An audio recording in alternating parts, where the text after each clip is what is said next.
It is 100% true that any successful business is a result of tremendous amounts of sacrifice. So sacrificing your peace of mind and your sanity, yeah, that's probably going to happen early on in starting a business. Sacrificing some of your sleep, but at some level you have to draw a line. It's important to release the notion that you are your family's provider. In the West, we have an illusion of self-sufficiency. We have a belief that it's because of my hard work. But what I observed in Africa was a very clear reality, which is if God doesn't send rain, the crops won't grow and we won't eat. And the reality, of course, is that it's precisely the same for you and I.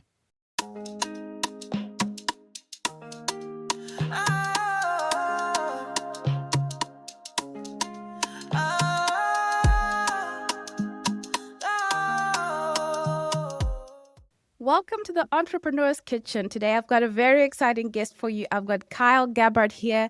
Kyle is the founder of Bluegrass Legacy Group, where they help families, businesses, and nonprofits leave a lasting legacy. Kyle, I'm so excited to have you here for two reasons. But before I tell you that, I'll let you tell me who you are and what's your mission so your audience gets to know who you are. Okay, sounds perfect. So as you stated, my name is Kyle. I am a native Texan, father of 6, grandfather of 2. And my mission is ever evolving, but what the Lord's really blessed me with is an ability to help people take the confusing aspects of their lives, the overwhelming aspects of their lives, and distill that down in a way that they can make meaningful decisions. And whether that's finance or relationship or their spiritual walk, it's all about gaining clarity to know what that next right step looks like. We need those conversations around finance. That oftentimes we get sold the entrepreneurship life and there isn't enough detail about, okay, what does this mean in terms of your finances, your family, the legacy you're leaving? It's not just selling and marketing and being visible. It's about the end goal. So I'm excited to have you to speak about that. Also, I saw that you went to my native country at the age of 19. I am from Zimbabwe. And I wondered what happened there. Oh my goodness. It was transformational. Hardly a day goes by over the last 26 years that I haven't thought about Africa and the things the Lord showed me while I was there.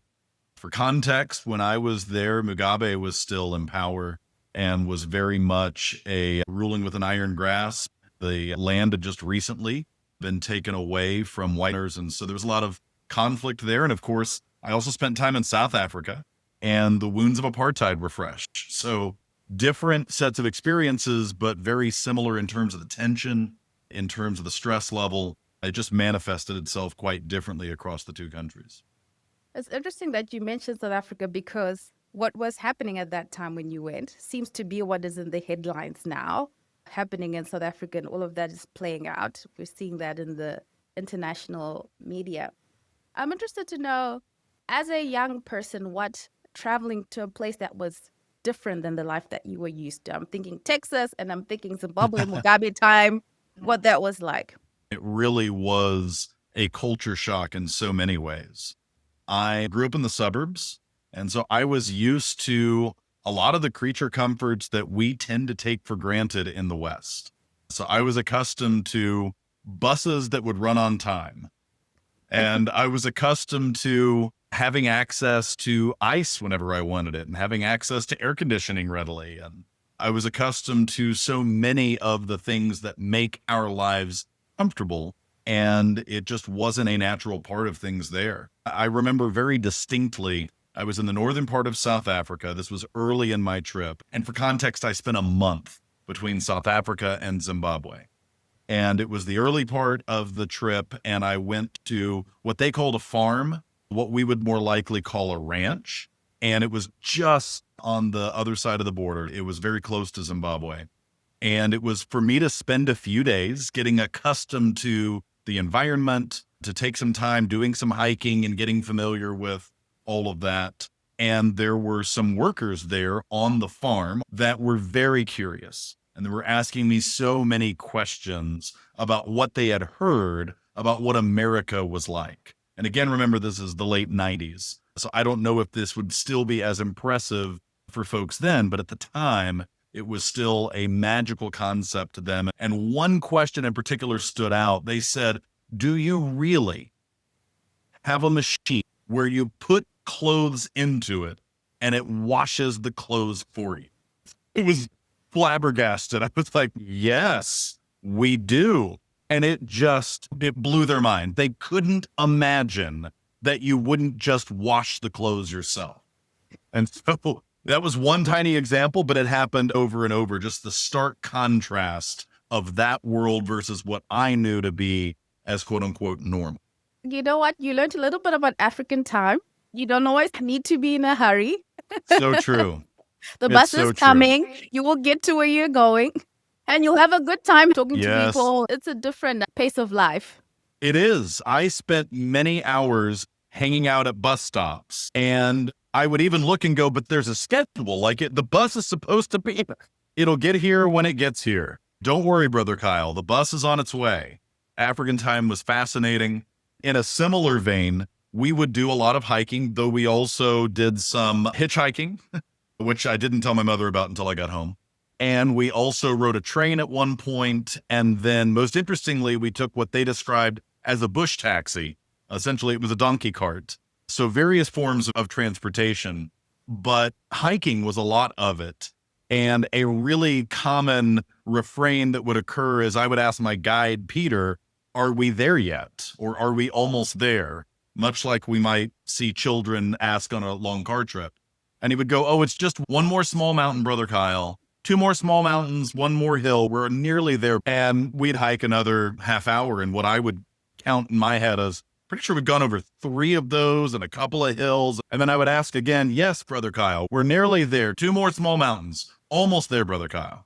And so just the whole mindset about time and about distance was so different from the frenetic pace that we have in the West. There's been a lot that has changed with technology and the internet and people moving up and down more easily and air travel being cheaper. But one Sure. thing I can tell you, I was home in December and when we sat at the restaurant, she kept saying, she's like, "Why do we have to wait so long for the food?" I'm like, "They're cooking it from scratch. Okay. It's Yes. not a frozen meal. You're going to wait and you're just going to enjoy while you're waiting. And that's normal." Thank you for sharing that. Absolutely. So you talk about financial planning. Many entrepreneurs feel like in the beginning of the journey, either they need to sacrifice their personal financial life to start a business or the stability of their family in the pursuit of business. So I'm interested to know, because you're in both worlds, entrepreneurship, finances, what you would say to that early entrepreneur who's thinking with that frame of mind. It's such an important issue to address, and it is a really common trap to fall into. That at one level, it is 100% true that any successful business is a result of tremendous amounts of sacrifice. And so that is a reality. The key is you have to decide what you are and what you aren't willing to sacrifice. So sacrificing your peace of mind and your sanity, yeah, that's probably going to happen early on in starting a business. Sacrificing some of your sleep, that's probably going to happen early on. But at some level, you have to draw a line. You can't sacrifice precious moments that you won't get back, time with your family, significant things that are going on, life events that you need to be a part of, being fully present with them. Can't sacrifice that. And so you have to make wise decisions about that. And certainly there's a give and take. When I've started businesses in the past, there was always an important conversation I would have with my wife about that decision and about the sacrifices I was preparing to make and the recognition of the impact it would have on the family. But at some level, that line has to be drawn to ensure that you don't allow it to completely consume you. Sometimes it's like the pursuit of a goal, no matter what. And I think it's never a healthy thing. I know sometimes people sell that kind of motivation drive in popular spaces. But at the end of the day, your life and the things that are important remain important. The things that only you can do remain things that only you can do. Now, I'm thinking about the person who's thinking, I'm starting the business, I'm thinking about drawing the line. How do I balance household budgeting and inconsistent business income? Something that would just help someone have a point of direction to think about that. I'm going to maybe take a step back. It's not perhaps the direct answer that someone might be hoping to receive, but I would say that it's important to release the notion that you are your family's provider. While it may in fact be true that you are the primary or perhaps even the only person working in the household to generate necessary income, it's crucial to realize that you aren't the source, that you aren't the provider. This is something that was really brought home for me in my time in Africa. And I talk in my most recent book, The Canteen, about this concept of an illusion of self-sufficiency. In the West, we have an illusion of self-sufficiency. We have a belief that it's because of my hard work, because of my sacrifice, it's because of my skill sets, because of my connections, because of how resourceful I am. That's why I am where I'm at today. That's why I have the money I have in the bank. That's why the direct deposit that happened in my bank account last week or earlier this month, it feels like it's a direct result of effort that we've made. And to a mild degree, that's true. But what I observed in Africa was a very clear reality, which is if God doesn't send rain, the crops won't grow and we won't eat. And the reality, of course, is that it's precisely the same for you and I. But because there's additional layers of indirection, we lose sight of God's role in it. And so what ends up happening is we miss the fact that God is reigning in our lives daily. He sends rain in the form of relationships, in the form of skills. He sends rain in the form of connections and in the form of opportunities. And so he is raining down in our lives daily. But because it's not as explicit and obvious that it's from him, then we delude ourselves into thinking that we're the source. Oh, thank you for those wise words. As you go around the continent, the African continent, even 20 years back when things were not so good, there's a joy and a happiness that people have. And I think a lot of that comes from that, what you just mentioned, that realizing that you are not the source of things. And when you try to misappropriate yourself as the source of things, it's too heavy. A lot of misery, a lot of frustration, Yeah. all those things come into the way you do things.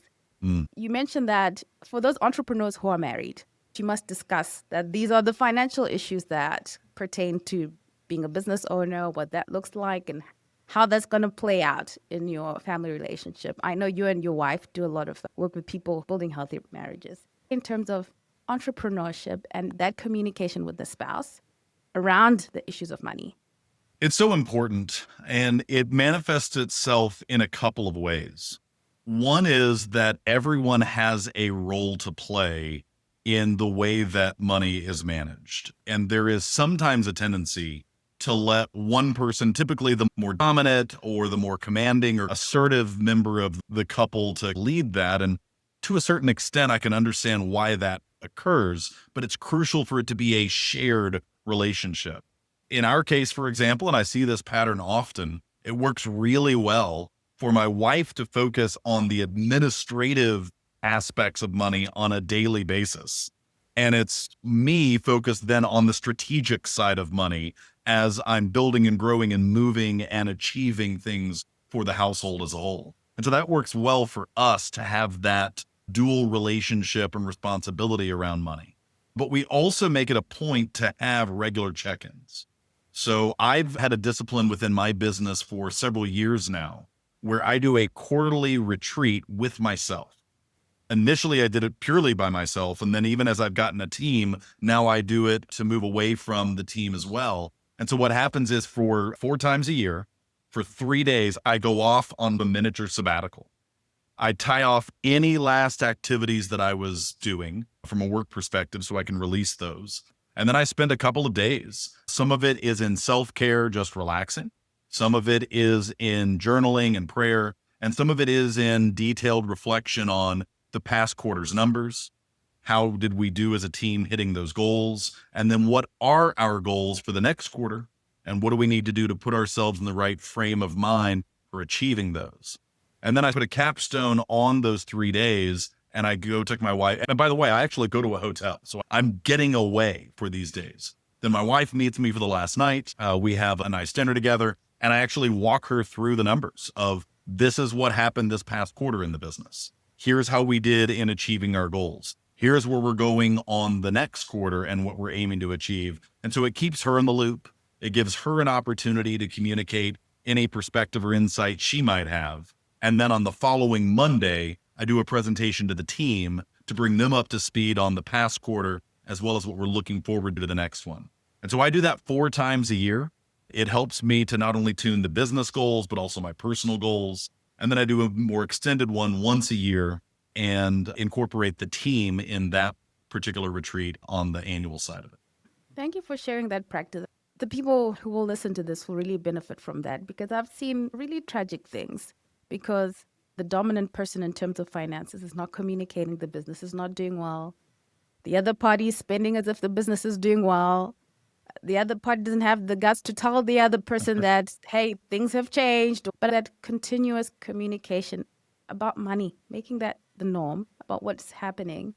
How did you stumble? You didn't stumble upon this. Your experience led you to all these findings. And I'm interested to know that, because it's a lot of wisdom, and I'm wondering, how did this all come to be? Yeah, no, you're exactly right. Any good idea I think I've ever had, I stole from someone else or from a couple of different places. In this case, this practice is a blend of things that I learned from EOS, the Entrepreneurial Operating System, as well as Strategic Coach, which is a high-level coaching program for entrepreneurs that I was a part of for several years. And so with Strategic Coach in particular, there was a practice of going on a retreat. So I would hop on an airplane and I would fly to California, and I would spend 3 days there in getting my mind right, as well as going through a workshop and reflecting on the past quarter, the next quarter, and so on.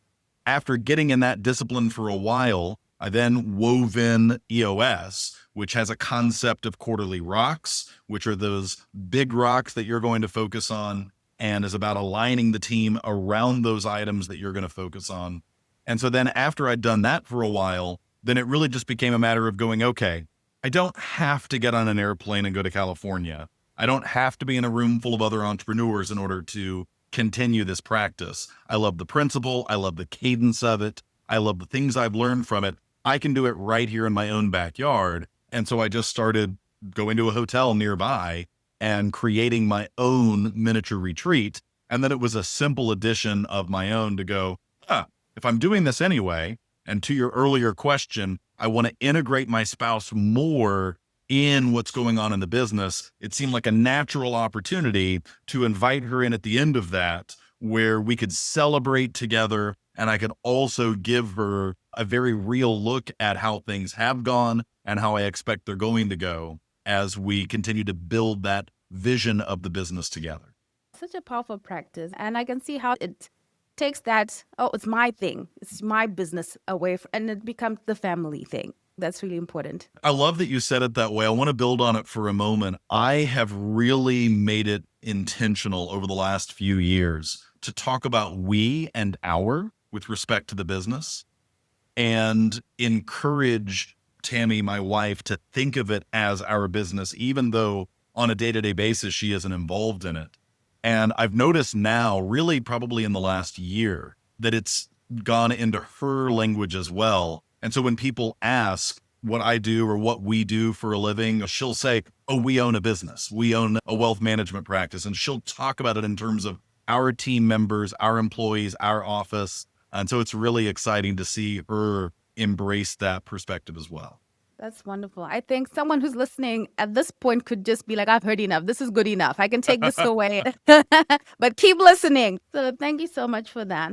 Now, I know you've got a new book. I think, is it coming out in the summer, or it's just come out, The Canteen? Great. Yeah. So it's The Canteen, and it is officially released in August 2025, August 12th. But it's already right now on Barnes & Noble, available for pre-order.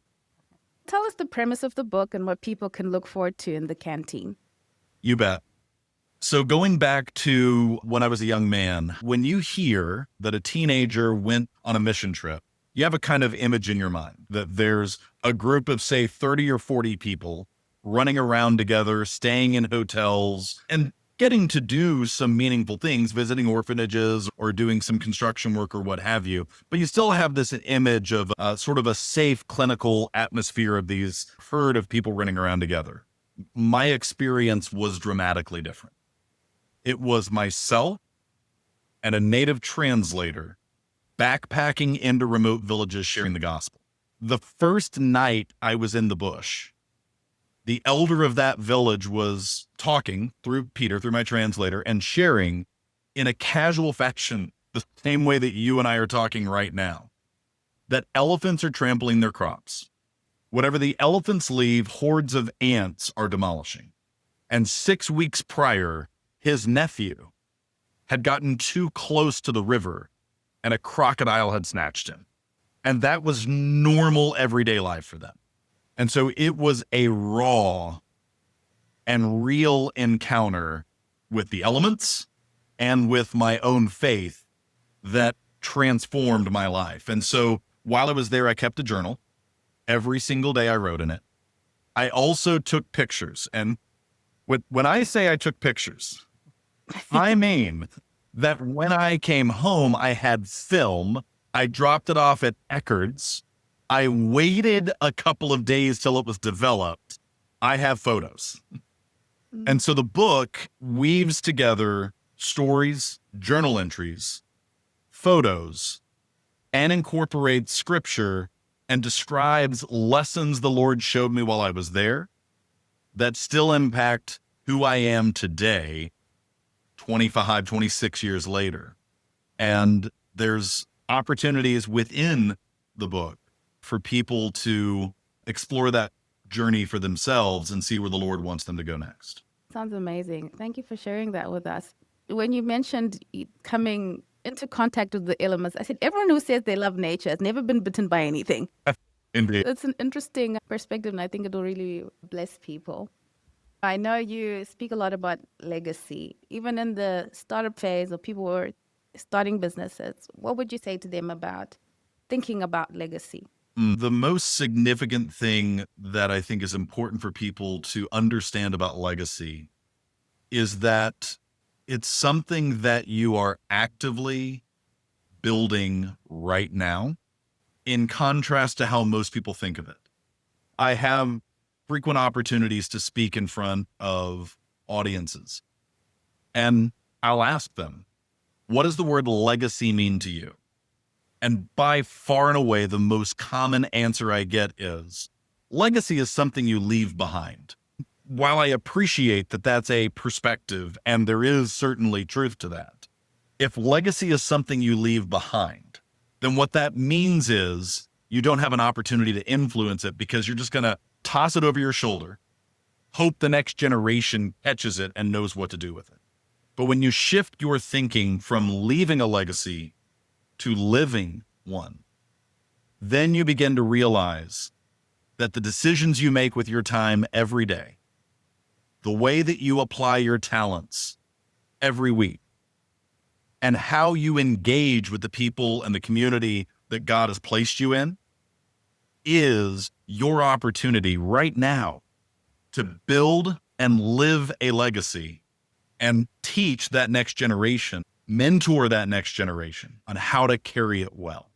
So well said. Children especially, they will do what you did, not what you said, not what you wrote. Right. And as Christians, we know nothing is a coincidence. Everything, every person you encounter, every place you find yourself, none of it is a coincidence. It's part of you living that legacy, like you said. Wow, very powerful.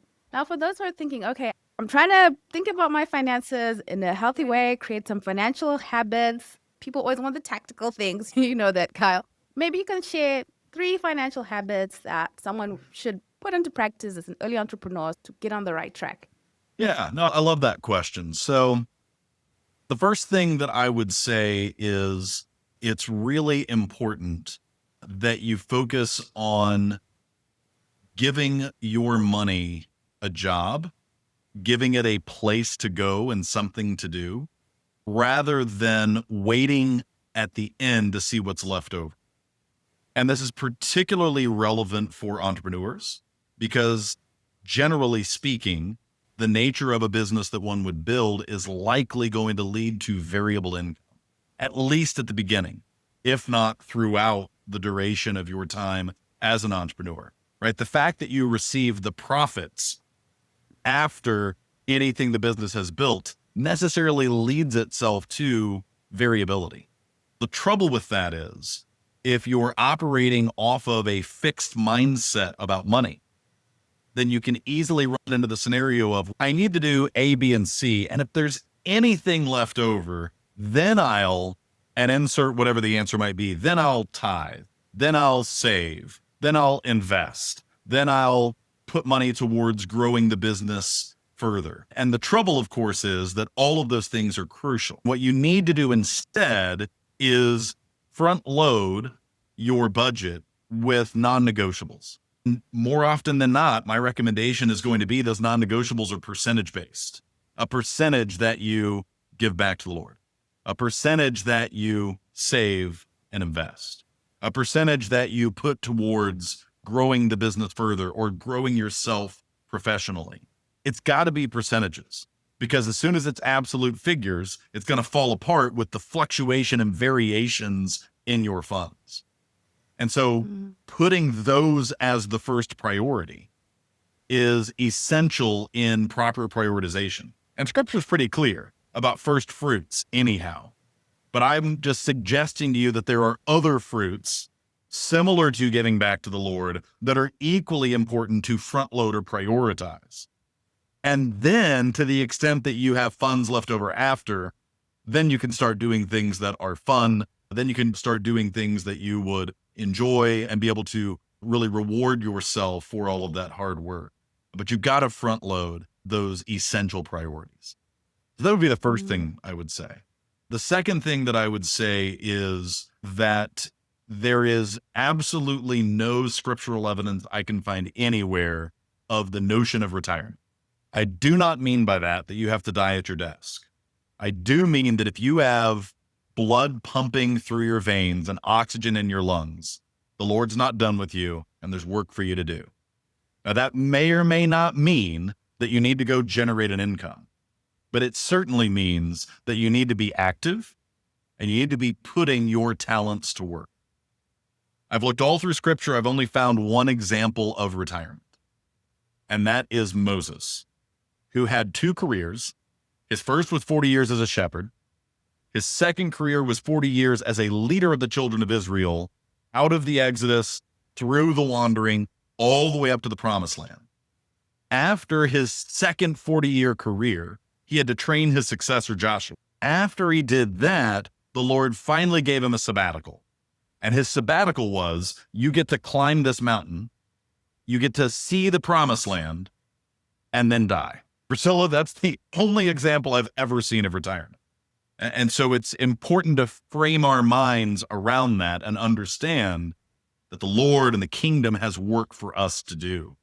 And the notion that society encourages us to do, to pile up money so that we can one day do nothing, is foolish and wasteful. And the third thing I would say is to be generous and grateful every day, which I know doesn't sound like a practical aspect of finance, but I assure you it is. Because if you grasp onto whatever the Lord has given you with a mindset of scarcity, then it's really going to limit the impact that you can have. And it's going to limit the resources he's willing to trust you with. But if you can hold what he gives you with an open hand and have a heart of gratitude and be generous and sow back into others, he'll trust you with more. We've come to the end, and I just wanted to know, what are you looking forward to for the future personally? What's exciting for you that you're seeing for yourself as well as in the marketplace? On a personal basis, I absolutely have just been delighted to be a grandfather. My oldest grandson's 3.5. His brother is 2. And it is such a joy. And so I'm excited to see as they grow and as they experience life and as my wife and I continue to have opportunities to pour into them. So I'm really excited about that personally. Professionally, in the marketplace, I'm really intrigued to see where artificial intelligence and changes in technology go, I know that change is often intimidating for folks, but in my experience, it's just creating new opportunities for innovation, new opportunities for creativity, and for us to level ourselves up both personally and professionally. So I'm thrilled to see where that goes next. Just hearing you talk about being a grandparent and a new role, I can imagine that must be very exciting. Thank you so much. Please, to the audience, you can find out about Kyle's book, Canteen, which is coming out soon in August, but is available through Barnes & Noble. And are you active online, or where can people follow you to learn more about what you do? Yeah, I appreciate that question. I am. The easiest answer is go to kylegabhart.com. And then from there, you can find the spider web connections to all the other pieces of where I'm located. Oh, wonderful. I thought we'd have time because I saw you're into games and card games. And I said, you are one very interesting person. So you can find out more about that on Kyle's website. Thank you so much, Kyle. Thank you for being flexible and for making time to speak to me and to my audience. I appreciate it. Thank you, Priscilla. It was a pleasure.